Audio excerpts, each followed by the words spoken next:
যতগুলি সামাজিক জড়তা আমাদের সমাজকে আজও খুঁটে খুঁটে নষ্ট করছে তাদের মধ্যে অন্যতম হলো বাল্যবিবাহ। যদিও বর্তমানে আইনের ফাঁদে পড়ে এর পরিমাণ হয়তো অনেক কমেছে, কিন্তু সম্পূর্ণ নিশ্চিহ্ন হতে আজও পারেনি। বাল্যবিবাহ কি, এটাকে যদি চিহ্নিত করতে হয় তাহলে আইন অনুযায়ী একজন নারীর বিবাহযোগ্য বয়স হলো 18 এবং একজন পুরুষের বিবাহযোগ্য বয়স হলো 21। এর নিচে যদি তাদের বিবাহ হয় তাদেরকে বাল্য বিবাহের মধ্যে অন্তর্গত করা হয়। এটা আইনত অপরাধ। যদিও প্রথম থেকেই যে বয়স 18 এবং 21 ছিল এমন নয়, এটা বারবার পরিবর্তনের ফলে আজ এই বয়সসীমাতে দাঁড়িয়ে আছে। আমরা যদি পুরনো লিটারেচার সম্পর্কে পড়াশোনা করি বা আমরা যদি পুরনো দিনের কারোর সঙ্গে কথাবার্তা বলি, হয়তো জানতে পারবেন কারো 6 বছর বয়সে, কারো 7 বছর বয়সে, কারো 8 বছর বয়সে বিবাহ হয়েছে। সেই সময় এমন নয় যে শুধু কন্যার বিবাহ হয়েছে, অনেক সময় পুরুষের ক্ষেত্রেও অল্প বয়সে বিবাহ হতো, তবে বেশিরভাগ নারীরাই এর শিকার হতো। ব্রিটিশ শাসিত ভারতে প্রথম 1929 সালে একটি আইন নিয়ে আসা হয় যাতে বিবাহের জন্য বয়সসীমা নির্ধারিত করা হয়। সেই সময় নারীদের বিবাহের জন্য 14 বছর নির্ধারিত করা হয়েছিল এবং পুরুষদের জন্য 18 বছরকে নির্ধারিত করা হয়।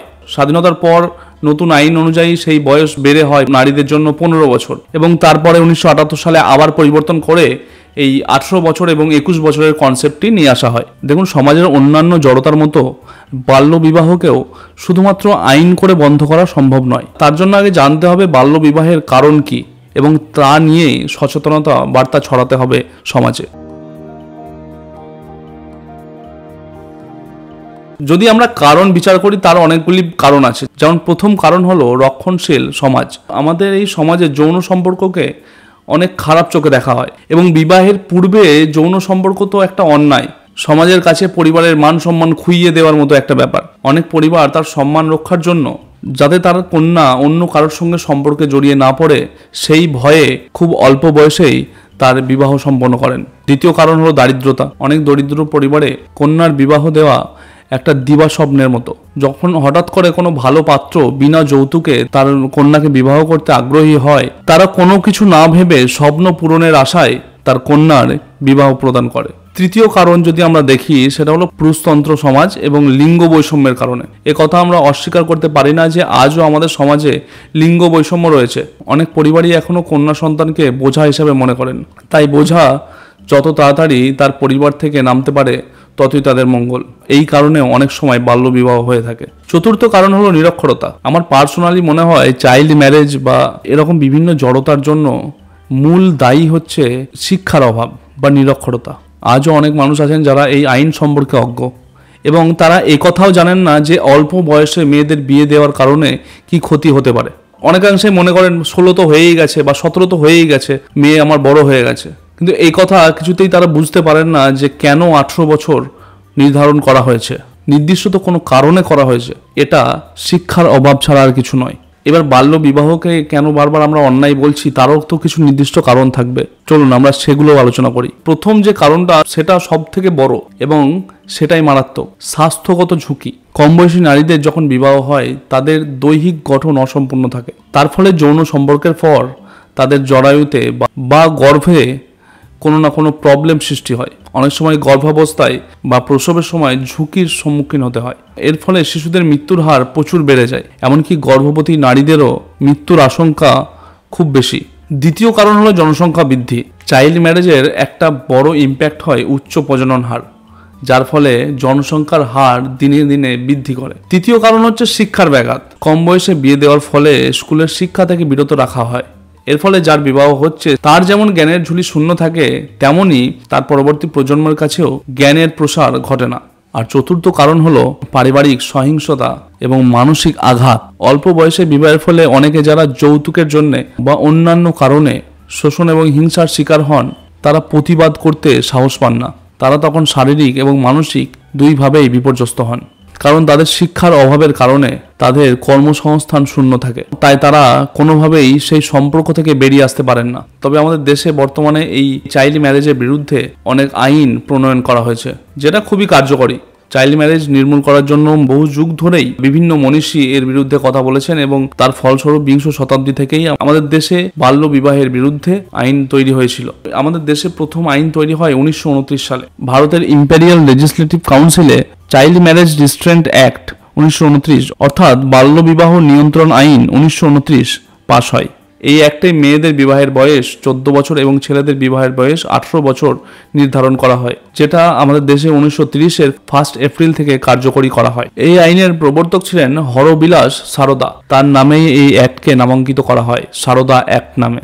যদিও এই আইন থেকে কিন্তু কিছু প্রিন্সলি স্টেট অর্থাৎ হায়দ্রাবাদ বা জম্মু কাশ্মীরের মতো কিছু স্টেট বিরত ছিল। পরবর্তীকালে আমাদের স্বাধীনতার পর 1949 সালে এই আইনকে সংশোধন করা হয় এবং আইনকে সংশোধন করে নারীদের বিবাহের ন্যূনতম বয়স করা হয় 15 বছর। 1978 সালে এই লকে আবার সংশোধন করা হয় এবং নারীদের ন্যূনতম বয়স করা হয় 18 বছর এবং পুরুষদের ন্যূনতম বয়স করা হয় 21 বছর। এর সঙ্গে আইন না মানলে শাস্তির কথাও বলা হয়, 1000 টাকা ফাইন এবং কোনো বাল্য বিবাহের সঙ্গে যদি কোনো 21 বছরের নিচের কোনো বালক বা 21 বছরের নিচের কোনো পুরুষ যদি জড়িত থাকেন তাহলে তাকে 15 দিনের হাজতবাস এবং 21 বছর বা তার ঊর্ধ্বে যদি কোনো পুরুষ এই বাল্য বিবাহের সঙ্গে প্রত্যক্ষ বা পরোক্ষভাবে যুক্ত থাকেন তার 3 মাস পর্যন্ত হাজতবাসের নিধান দেওয়া হয়। এরপর কাট টু 2006, ভারত সরকার prohibition of child marriage act 2006 নিয়ে আসে। এই আইনে আর কিছুই নয়, পুরনো যে আইনটা আছে তার কিছু লুপ হোল ছিল সেগুলোকেই মেরামত করা হয়। 2007-এর 1 ডিসেম্বর থেকে এই আইন কার্যকরী হয়। এই আইন মাইনরসদের কিছু অধিকার দেয়, অর্থাৎ যাদের বাল্য বিবাহ হচ্ছে তাদেরকে কিছু পার্টিকুলার অধিকার দেয়। যেমন ধরুন, যাদের জোর করে বিবাহ দেওয়া হচ্ছে তারা যখন অ্যাডাল্ট হবে, অর্থাৎ মেয়েদের ক্ষেত্রে 18 বছর হবে বা ছেলেদের ক্ষেত্রে 21 বছর হবে, সেই সময় থেকে 2 বছরের মধ্যে তারা ওই বিবাহ বন্ধন থেকে মুক্ত হতে পারে। তবে এর জন্য তার বিবাহের সময় যে গিফটস বা টাকা পয়সা সোনা দানা যে সম্পত্তি পেয়েছিল সেগুলিকে ফিরিয়ে দিতে হবে। আর বাল্য বিবাহ আইনত না হলেও বাল্য বিবাহের ফলে তাদের কোনো সন্তান হয় তাকে কিন্তু আইনত স্বীকৃতি দেওয়া হয়। আবার শাস্তির ক্ষেত্রেও নিধান দেওয়া হয় যে কোনো 18 বছরের ঊর্ধ্বের পুরুষ যদি কোনো বাল্য বিবাহের সঙ্গে সরাসরি বা প্রত্যক্ষভাবে জড়িত থাকে তাকে প্রায় 2 বছর পর্যন্ত হাজতবাস হতে পারে। এই আইন যেমন বাল্য বিবাহকে বাতিলযোগ্য করে তোলে, তেমনি বাল্য বিবাহে যুক্ত সংশ্লিষ্ট মেয়ের কিছু অধিকার প্রদান করে। যেমন পুনর্বিবাহ না হওয়া পর্যন্ত সেই মেয়েটির ভরণ পোষণের দায় তাকেই নিতে হবে যে চুক্তিবদ্ধ পুরুষ, অর্থাৎ যার সঙ্গে বাল্য বিবাহ হয়েছিল, এবং তাকে থাকার জায়গা পর্যন্ত তাকেই দিতে হবে। এবার ডিসেম্বর 2021-এ Indian government prohibition of child marriage act 2021 নিয়ে আসে। যদিও এই বিলটি পার্লামেন্টে পাস হয় না, কারণ সাধারণ নির্বাচনের কারণে স্থায়ী কমিটি ভেঙে যায় এবং এই বিলটিও তখন বাতিল করা হয়। তবে এই অ্যামেন্ডমেন্ট বিলের 2টি গুরুত্বপূর্ণ তথ্য ছিল, যেমন মেয়েদের ন্যূনতম বয়স করা হয়েছিল 21 বছর এবং আর একটা জিনিস যোগ করা হয় যেটা হলো অ্যাডাল্টহুডের পরে, অর্থাৎ সাবালক হওয়ার পর 5 বছর পর্যন্ত, অর্থাৎ বাল্যবিবাহে ভিকটিমরা 18 বছর হওয়ার পর 5 বছর পর্যন্ত, অর্থাৎ 23 বছর বয়স পর্যন্ত তারা এই বিবাহ বন্ধন থেকে নিজেকে মুক্ত করতে পারে, যেটা আগে 2 বছর ছিল, অর্থাৎ 18 থেকে 20 বছর পর্যন্ত করতে পারত। বর্তমানে এই সব আইন প্রণয়নের ফলে আমাদের দেশে এই বাল্য বিবাহের হার ড্রাস্টিক হারে কমেছে, কথা ঠিকই, তবে এখনও নিশ্চিহ্ন হতে পারেনি। 2005-06 সালে আমাদের দেশের বাল্য বিবাহের হার ছিল 47.4%, যেটা 2015-16-তে এসে দাঁড়িয়েছে 26%। 2005-06 মেয়েদের বিবাহের গড় বয়স ছিল 17, যেটা 2019-21-এ গড় বয়স এসে দাঁড়িয়েছে 20-তে, এবং উল্লেখযোগ্যভাবে পুরুষদের গড় বয়স এসে দাঁড়িয়েছে 24 থেকে 29 বছরে, যা সমাজের জন্য খুবই ভালো সাইন। তবে আমাদের আরও সচেতন হতে হবে। গোটা দেশে যখন চাইল্ড ম্যারেজের হার 2019-21-এর রিপোর্ট অনুযায়ী 21%-এর কাছাকাছি, সেখানে আমাদের ওয়েস্ট বেঙ্গলে চাইল্ড ম্যারেজের হার 34%, যেটা বেশ উদ্বেগজনক, যার বেশিরভাগই রুরাল এরিয়া থেকে হয়। তবে রাজ্য এবং কেন্দ্র সরকার উভয়েই এই চাইল্ড ম্যারেজকে মাথায় রেখে কিছু প্রকল্প সামনে এনেছে। তাদের মধ্যে উল্লেখযোগ্য হলো বেটি বাঁচাও বেটি পড়াও এবং দ্বিতীয় হলো কন্যাশ্রী প্রকল্প। 2015 সালের 22 জানুয়ারি প্রধানমন্ত্রী নরেন্দ্র মোদী এই প্রকল্পের সূচনা করেন বা এই প্রকল্পের ঘোষণা করেন হরিয়ানার পানিপথে। লিঙ্গ নির্ধারণ বা গর্ভপাতকে প্রিভেন্ট করার উদ্দেশ্য নিয়েই এসেছিল এই প্রকল্প। এই প্রকল্পের অধীনে সুকন্যা সমৃদ্ধি যোজনা বলে একটি প্রকল্প চালু করা হয়, যার মাধ্যমে 10 বছরের কম বয়সী মেয়েদের জন্য অভিভাবকেরা একটি সেভিংস অ্যাকাউন্ট ওপেন করতে পারেন। এটিতে সঞ্চয়কৃত অর্থ এবং সরকারি অনুদান সহ সেই মেয়েটির 18 বছর বয়স হওয়ার পরে তার বিবাহের জন্য ব্যবহার করতে পারেন। দ্বিতীয় হলো কন্যাশ্রী প্রকল্প। 2013 সালে 8ই মার্চ ওয়েস্ট বেঙ্গলের মুখ্যমন্ত্রী মমতা ব্যানার্জি এই প্রকল্পটি শুরু করেন। এই প্রকল্পের লক্ষ্য ছিল নিম্ন আয় সম্পন্ন পরিবারগুলিকে নগদ অর্থ প্রদানের মাধ্যমে মেয়েদের জীবন ও অবস্থা উন্নত করতে সহায়তা করা, যাতে অর্থের অভাবে মেয়েদের শিক্ষার ঘাটতি না হয় এবং 18 বছর পর্যন্ত বিবাহ বিলম্বিত করা যায়। এই প্রকল্পে 13 থেকে 18 বছর বয়সী অবিবাহিত মেয়েদের প্রত্যেক বছর 1000 টাকা করে অনুদান দেওয়া হয় এবং 18 বছর পূর্ণ হলে এককালীন 25,000 টাকা দেওয়া হয়।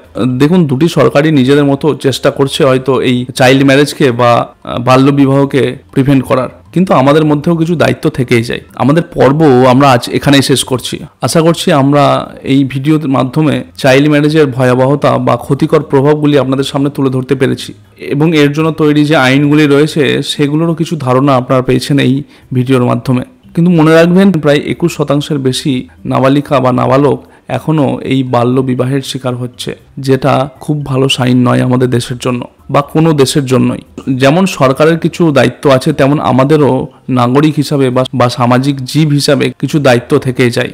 আমাদেরকেও আমাদের চারপাশে সচেতনতা বৃদ্ধি করতে হবে এবং কোনো জায়গায় এমন অন্যায় হলে সেটার বিরুদ্ধে রুখে দাঁড়াতে হবে। আপনি আমি সবাই মিলে যদি এই কাজটা করা যায়, তাহলে হয়তো খুব সহজেই আমাদের সমাজ থেকে এই জড়তা নিশ্চিহ্ন হয়ে যাবে। আজ এ পর্যন্তই, দেখা হচ্ছে পরের পর্বে। ভালো থাকবেন, নমস্কার।